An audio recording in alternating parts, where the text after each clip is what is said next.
আসসালামু আলাইকুম।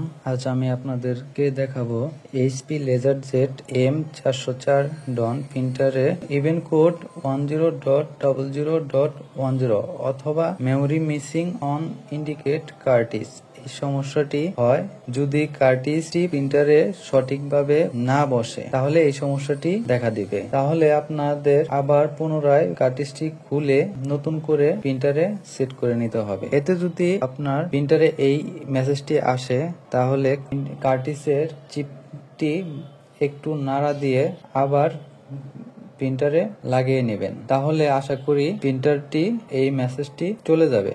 যদি না চলে যায়, তাহলে কার্টিজ থেকে চিপটি খুলে পুনরায় আবার কার্টিজে চিপটি লাগিয়ে নেবেন। আশা করি এই মেসেজটি চলে যাবে। আর যদি না চলে যায়, তাহলে চিপটি নষ্ট হয়ে গেছে। আশা করি আপনারা বুঝতে পারছেন।